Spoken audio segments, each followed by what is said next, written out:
Welcome to Minerva academy. आपण बघतोय पॉलिटीचे प्रश्नसंच आणि त्यामध्ये आज आपण बघतोय प्रश्नसंच क्रमांक 23 जो आहे आपल्या मूलभूत अधिकार या टॉपिकवरती. आणि मूलभूत अधिकारमध्ये पण समानता या घटकावरती जे जे प्रश्न विचारलेले आहेत त्यावरती आपण हा प्रश्नसंच बघत आहोत. आणि नेहमीप्रमाणे आपण 10 प्रश्न आज बघणार आहोत. प्रत्येक प्रश्नसंचमध्ये आपण 10 प्रश्न बघतो आणि आपलं पुढचं टार्गेट आहे 50 प्रश्नसंच आपल्याला पूर्ण करायचे आहेत. पुढचं सध्याचं तरी टार्गेट 50 प्रश्नसंचांचं आहे. तर आता आपण सुरू करू प्रश्नसंच क्रमांक 23. तर आता आपण सुरू करू प्रश्नसंच क्रमांक 23. आणि प्रश्नसंच क्रमांक 23 मध्ये पहिला प्रश्न आहे प्रश्न क्रमांक 221. भारतीय नागरिकांच्या डॅश डॅश अधिकारांचा समावेश घटनेच्या विभाग 3 आणि कलम 14 ते 18 मध्ये केलेला आहे. आणि आपल्याला पर्याय दिलेत समतेचा, स्वातंत्र्याचा, धर्माचा आणि संपत्तीचा. तर आता आपल्याला विचारलं काय आहे तर भारतीय नागरिकांच्या डॅश डॅश अधिकारांचा समावेश घटनेच्या भाग 3 आणि कलम 14 ते 18 मध्ये केलेला आहे. तर आता कलम 14 भाग 3 मध्ये तर मूलभूत अधिकार आहेत हे आपल्याला माहिती आहे.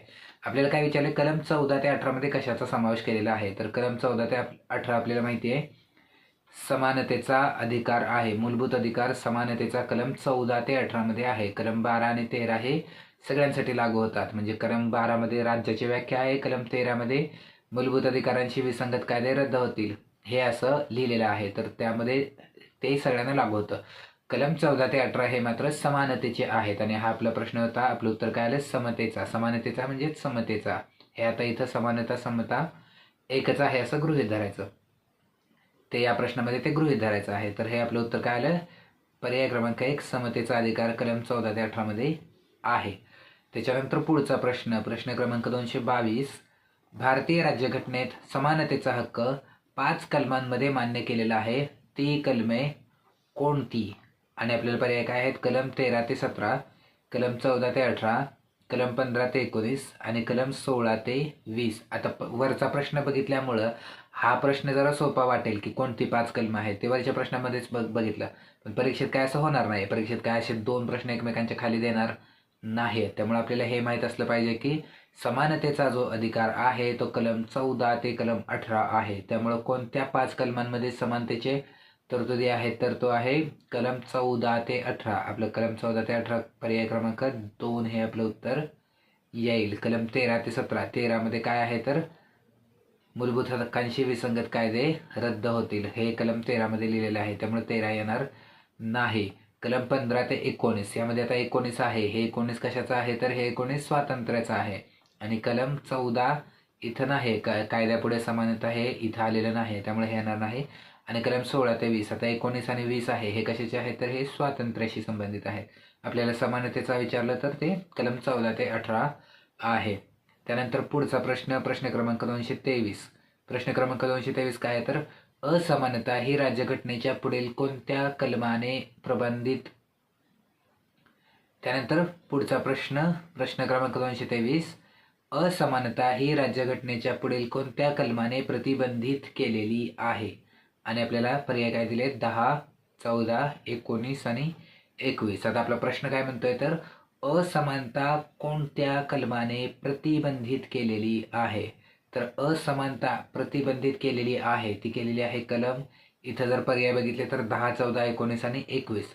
आता कलम 10 हे म्हणजे जर समजा आता आपल्याला उत्तर माहीत नाही किंवा आपल्याला एक्झॅक्ट उत्तर माहीत नाही पण कलम 10 आपल्याला नागरिकत्वाशी आहे. कलम 10 हे तर भाग 3 मध्ये पण नाही, मूलभूत अधिकारांमध्ये नाही, त्यामुळे हे तर येणारच नाही. त्याच्यानंतर कलम 19 आणि कलम 21 ही जी आहेत ही स्वातंत्र्याशी संबंधित आहेत. त्यामुळे ते एकच कलम आहे जे समानतेच्या बाबतीत आहे. त्यामुळं असमानता कोणत्या कलमाने प्रतिबंधित केलेली आहे तर याचं उत्तर इथं एकच येऊ शकतं ते म्हणजे कलम 14. बाकीचे कलम हे समानतेशी संबंधितच नाही आहेत. त्यामुळे हे आपलं उत्तर येईल. कलम 14 काय आहे तर कायद्यापुढे समानता आणि कायद्याचे समान संरक्षण, त्याने असमानता प्रतिबंधित पण केलेली आहे. त्यामुळे आपले हे उत्तर आलं. आणि त्यानंतर आता पुढचा प्रश्न प्रश्न क्रमांक 224. घटनेतील कलम 14 कशाशी निगडीत आहे. आपले पर्याय काय आहेत तर पहिला आहे स्वातंत्र्याचा अधिकार, कायद्यापुढे समानता आणि कायद्याने संरक्षणाची समान संधी, तिसरं शोषणाविरुद्धचा अधिकार आणि चौथं धार्मिक स्वातंत्र्याचा अधिकार. आता हे प्रश्न जरा थोडेसे सोपे वाटत असतील तरी पुन्हा ही गोष्ट करायची नाही की गृहीत धरायचं नाही. आणि व्यवस्थित प्रश्न वाचायचे आणि व्यवस्थित ते सोडवायचे आहेत. म्हणजे जर बऱ्याच वेळा आता काही प्रश्नांमध्ये सोपं वाटतात पण ट्रॅप असतो. मग ट्रॅप असेल तर काय, आता आपण प्रत्येक वेळेस ट्रॅप ट्रॅप ट्रॅप असं शोधत बसू शकत नाही. मग आपण काय करायचं आहे, तर आपण व्यवस्थित प्रश्न वाचायचा आहे, प्रश्नाचा अर्थ बघायचा आहे आणि त्यानंतर व्यवस्थित शांतपणे शांत डोक्याने त्याचं उत्तर काढायचं आहे. तर ट्रॅप जरी असेल तरी आपण व्यवस्थित वाचलं आणि व्यवस्थित त्याचा अर्थ बघून उत्तर लिहिलं तरी आपण त्या ट्रॅपमध्ये अडकत नाही. तेच करायचं आहे आपल्याला. तर आपला प्रश्न काय आहे, घटनेतील कलम 14 कशाशी निगडीत आहे. तर कलम 14 आपल्याला माहिती आहे की कायद्यापुढे समानता आणि कायद्याचे समान संरक्षण हे आपल्याला कलम 14ने दिलेलं आहे. ते आपलं उत्तर आहे. पर्याय क्रमांक 2 हे आपलं उत्तर दिलेलं आहे आणि आपलं उत्तर मग पर्याय क्रमांक 2 आलं. कायद्यापुढे समानता आणि कायद्याने संरक्षणाची समान संधी, किंवा ज्याला आपण काय म्हणतो, कायद्याचे समान संरक्षण असं पण म्हणतो. तर हे आपलं उत्तर झालं. आता बघू पुढचा प्रश्न. प्रश्न क्रमांक 225. प्रश्न क्रमांक 225 काय आहे, कायद्यापुढे समानता आहे डॅश डॅश याचे दुसरे तत्व आहे. आणि पहिले आपला पर्याय काय आहे, तर पहिला आहे रेस ज्युडिकॅटा, दुसरा आहे कायद्याचे राज्य, तिसरा आहे अधिकारांचा विभक्तपणा आणि चौथा आहे न्यायिक पुनरावलोकनाचा अधिकार. आता आपल्याला काय विचारलं, तर कायद्यापुढे समानता आहे डॅश डॅश याचे दुसरे तत्व आहे. म्हणजे आपल्याला विचारलंय की कायद्यापुढे समानता हे कशाचं दुसरं तत्व आहे. तर आता आपल्याला एक कन्सेप्ट आपण बघितली की समानतेचा अधिकार बघताना की कायद्याचे राज्य, कायदा हाच सर्वश्रेष्ठ आहे आणि आपण त्याच्यासाठी काही तत्व बघितली होती. तर त्यामध्ये कायद्यापुढे समानता हे तत्व आपण बघितलं होतं की हे कशाचं आहे, तर हे कायद्याचे राज्य, कायदा हाच सर्वश्रेष्ठ असेल हे जे तत्व आहे त्यासाठी हे कायद्यापुढे समानताचं तत्व आहे. त्यामुळे आपलं उत्तर काय येईल, तर कायद्याचे राज्य याचं तत्व आहे कायद्यापुढे समानता. म्हणजे कायद्याचे राज्य असण्यासाठी कायद्यापुढे समानता असणं हे आवश्यकच आहे. त्याशिवाय कायद्याचं राज्य प्रस्थापित होऊ शकत नाही. त्यामुळे हे आपलं उत्तर आहे. आता बाकीचे जे पर्याय आहेत तर त्यामध्ये आता रेस ज्युडिकॅटा, रेस ज्युडिकॅटा ही एक लॅटिन टर्म आहे. आता कायद्यामध्ये कायदा असो किंवा आपलं विज्ञान असो किंवा बऱ्याच गोष्टी आहेत ज्यामध्ये आता लॅटिन टर्म्स येतात. म्हणजे आता मेडिकलमध्ये पण काय नावं विचित्र येतात किंवा आपले पॉलिटिकल सायन्समध्ये पण काय नावं विचित्र येतात. तर ते काय येतात, तर ते लॅटिन शब्द आहेत. त्यामध्ये आता हे बऱ्याच वेळा येतो, स्टेटस को येतो किंवा हे रेस ज्युडिकॅटा येतो किंवा प्रायमा फेसी येतो. असे काही शब्द आहेत जे कायद्यामध्ये नेहमी येतात. तर त्यामध्ये आता रेस ज्युडिकॅटा आहे. रेस ज्युडिकॅटा म्हणजे काय आहे, तर जर समजा आता एखादा मॅटर, एखादी केस, खटला झालेला आहे आणि त्यावरती जर निकाल दिलेला आहे तर त्याच खटल्यात त्याच केसेस पुन्हा पुन्हा करायच्या नाहीत. म्हणजे एकदा निर्णय दिलेला असेल तर तो झाला, तो मॅटर मिटलेला आहे.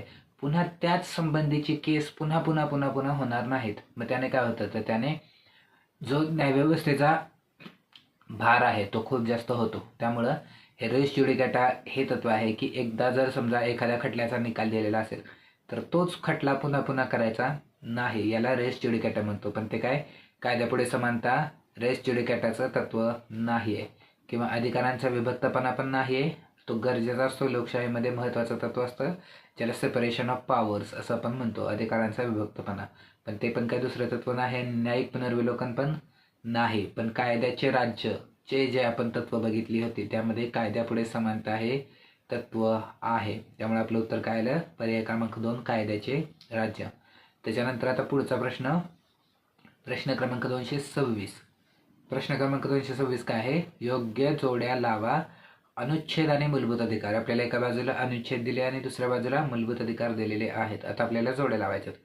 तर पहिलं काय आहे, अनुच्छेद 15. दुसरं काय आहे, अनुच्छेद 17. तिसरा आहे अनुच्छेद 18 आणि चौथा आहे अनुच्छेद 14. आता दुसऱ्या बाजूला मूलभूत अधिकार दिलेले आहेत. पहिला आहे पदव्यांची समाप्ती, दुसरा आहे कायद्यासमोर समानता, तिसरा आहे भेदभावाचा अभाव, चौथा आहे अस्पृश्यतेची समाप्ती आणि पाचवा आहे संधीची समानता. आता जोड्या लावा आपण नेहमी कसं सोडवायचा असतो, तर जे आपल्याला गॅरंटेड माहीत आहे तिथून सुरू करायचं असतं. तर आता समजा आपण कलम अनुच्छेद 14 असं म्हटलं. अनुच्छेद 14 आपल्याला माहिती आहे कायद्या पुढे समानता आणि कायद्याचे समान संरक्षण. तर आपले ड ला जोडी येईल कायद्यासमोर समानता, ड साठी जोडी येईल 2. त्याच्यानंतर समजा आता 17 बघितलं, कलम अनुच्छेद 17 काय आहे, अस्पृश्यतेची समाप्ती, अस्पृश्यता बंदी आहे कलम 17. आता समजा हे आपण बघितले, पण समजा दुसरं कोणाला दुसरं काय बघायचं असेल, आपल्याला उद्देश काय आहे की जे आपल्याला गॅरंटेड माहीत असेल तिथून आपण सुरू करायचं आहे. प्रत्येकासाठी ते वेगळं वेगळं असेल, पण जे आपल्याला माहीत असेल ते आपण सुरू करायचं आहे, तिथून सुरू करायचं आहे. तर हे आता आपण समजा हे 2 जोड्या लावलेल्या आहेत. ड साठी आपली जोडी आलेली आहे 2. ड साठी जोडी 2 असलेला हा एकच पर्याय आपल्याला दिसत आहे. तर आता हा कन्फर्म करू आपण की ब साठी अनुच्छेद 17 स्पृश्यतेची समाप्ती म्हणजे ब ला 4 आहे का? ब ला 4 पण आहे. अजून कन्फर्म करायचं म्हटलं तर समजा अ ला 3 आहे इथं. तर 15ला भेदभावाचा अभाव आहे का? तर 15ला भेदभावाचा अभाव आहे. भेदभाव करण्यावरती बंदी घातलेली आहे. आणि भेदभाव कशावरती? धर्म, वंश, जात, लिंग किंवा जन्माचे ठिकाण यावरून भेदभाव करण्यास बंदी आहे. त्यामुळे हे आपलं उत्तर आलेलं आहे. पर्याय क्रमांक 3 आपलं उत्तर आलेलं आहे. आणि अनुच्छेद 18 कशाचा आहे? तर अनुच्छेद 18 आहे पदव्यांची समाप्ती. पदव्यामध्ये शिक्षणाच्या पदव्या येत नाहीत किंवा पुरस्कार पण येत नाहीत, पण जे इंग्रज द्यायचे, राव बहादूर, शेर बहादूर वगैरे असे ज्या काही पदव्या द्यायचे त्याच्यावरती बंदी आहे. तर ती आपल्याकडं आहे, ती कलम 18ने किंवा अनुच्छेद 18ने लागलेली आहे. तर हे झालं आपलं उत्तर आपण काढलेलं आहे पर्याय क्रमांक 3. आता बघू पुढचा प्रश्न. प्रश्न क्रमांक 227. आणि प्रश्न क्रमांक 227 काय आहे? तर योग्य जोड्या लावा. पुन्हा हेच आहे अनुच्छेद आणि मूलभूत अधिकार. आता आपल्याला एका बाजूला काय दिले? तर कायद्यासमोर समानता, दुसरा आहे भेदभावास बंदी, तिसरा आहे संधीची समानता, चौथा आहे अस्पृश्यता निवारण. आणि आपल्याला दुसऱ्या बाजूला काय दिले? कलम 15, कलम 16, कलम 14 आणि कलम 17. आता जोड्या लावा पुन्हा आपण कुठून सुरू करणार?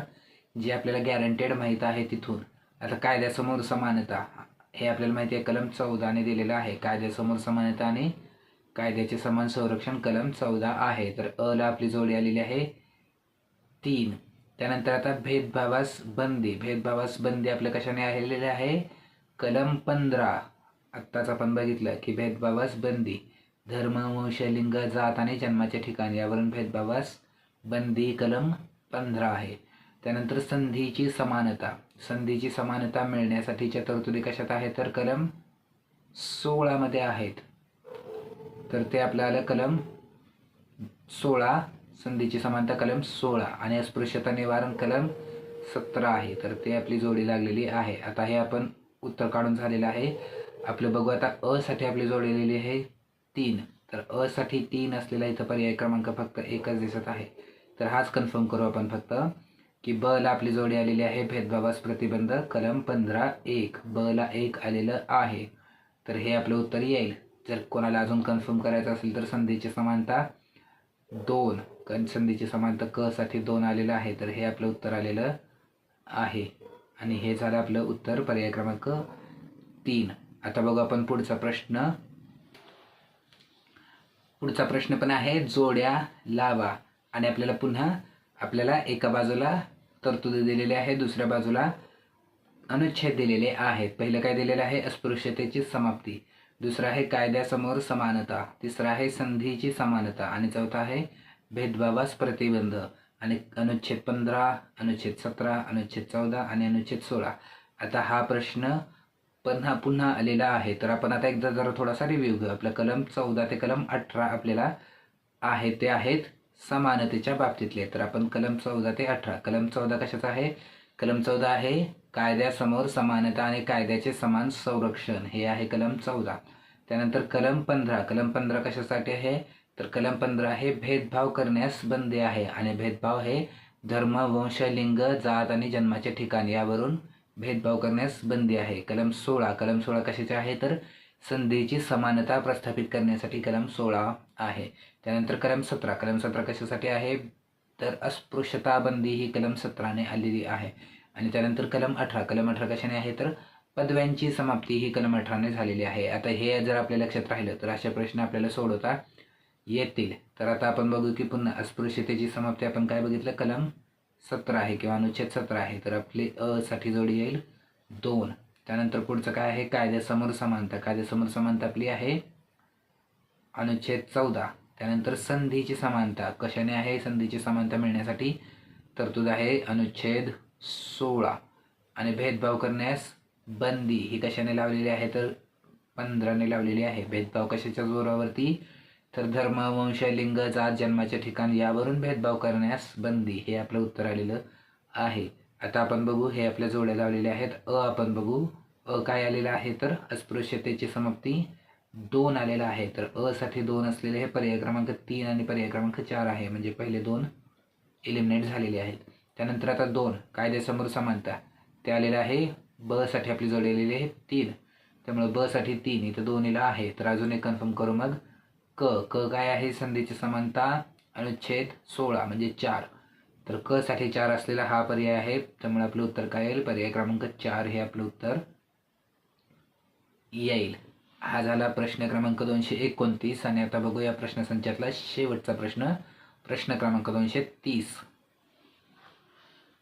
प्रश्न क्रमांक 230 काय आहे तर कायद्याचे अधिराज्य म्हणजे, आणि आपल्याला 4 पर्याय काय दिलेले आहेत. शासकीय अधिकाऱ्यांच्या वर्तनाचे नियमन करण्यासाठी लिखित नियम अस्तित्वात असणे. दुसरा आहे कायद्याचा भंग केल्याशिवाय कोणत्याही व्यक्तीला शिक्षा दिली जाणार नाही. तिसरा आहे कायदा करण्याचे अधिकार हे लोकनियुक्त प्रतिनिधींच्या हातात असणे. आणि चौथा आहे न्यायव्यवस्थेचे स्वातंत्र्य.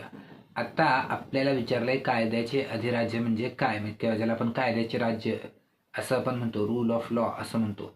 तर ते म्हणजे काय. आता हे जर पर्याय बघितले की शासकीय अधिकाऱ्यांच्या वर्तनाचे नियमन करण्यासाठी लिखित नियम अस्तित्वात असणे, किंवा कायद्याचा भंग केल्याशिवाय कोणत्याही व्यक्तीला शिक्षा दिली जाणार नाही, हे, किंवा तिसरं कायदे करण्याचे अधिकार हे लोकनियुक्त प्रतिनिधींच्या हाती असणे, आणि चौथं न्यायव्यवस्थेचे स्वातंत्र्य. ह्या सगळ्या गोष्टी महत्त्वाच्या जरी असत्या तरीही आता आपल्याला बघायचं आहे काय तर आपल्या प्रश्नानुसार आपल्याला विचार करायचा आहे.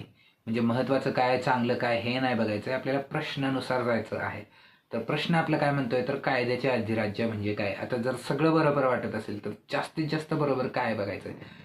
तर आता शासकीय अधिकाऱ्यांच्या वर्तनाचे नियमन करण्यासाठी लिखित नियम असणे म्हणजे कायद्याचे अधिराज्य आहे का. मग जर समजा आता शासकीय जर अधिकारी नसतील तर मग बाकीच्यांना काही ते नियम लागू होणार नाहीत का. तर त्यामुळं हे कायद्याचे अधिराज्य म्हणजे कायदा हा सगळ्यांपुढे सगळ्यांना समान प्रकारेच लागला गेला पाहिजे. त्यामुळे हे उत्तर जरा थोडंसं आपल्याला वाटत नाही. दुसरं हे की कायद्याचा भंग केल्याशिवाय कोणत्याही व्यक्तीला शिक्षा दिली जाणार नाही. तर कायद्याच्या अधिराज्याच्या जे तत्व बघितले होते त्यामध्ये हे होतं, त्यामुळे हे आता सध्या तरी उत्तर आहे असं गृहीत धरू आपण. तिसरं हे की कायदा करण्याचे अधिकार हे लोकनियुक्त प्रतिनिधींच्या हाती असणे, पण ही तरतूद आहे हे लोकशाहीची आहे. कायद्याचे अधिराज्य असण्यामध्ये लोकनियुक्त असलेच पाहिजेत याचं काय बंधन नाही, त्यामुळे हे पण उत्तर येणार नाही. आणि न्यायव्यवस्थेचे स्वातंत्र्य, याला आपण काय म्हणतो सेपरेशन ऑफ पॉवर, सत्ता विभाजनाच्या सिद्धांतासाठी हे गरजेचं आहे. आणि न्याय मिळण्यासाठी न्यायव्यवस्था ही स्वतंत्र असणे, कोणत्याही प्रभावापासून मुक्त असणं गरजेचं पण आहे.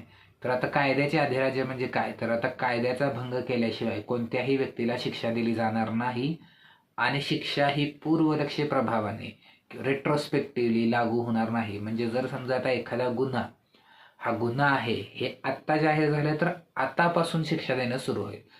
आत्ता गुन्हा जाहीर करून मागच्या आठवड्यात जर कोणी किंवा काल किंवा आत्ताच्या आधी कधीही केलेले असेल तर त्याला शिक्षा द्यायची नाही. गुन्हा जाहीर झाल्यापासून किंवा कायदा बनल्यापासून तो लागू होईल.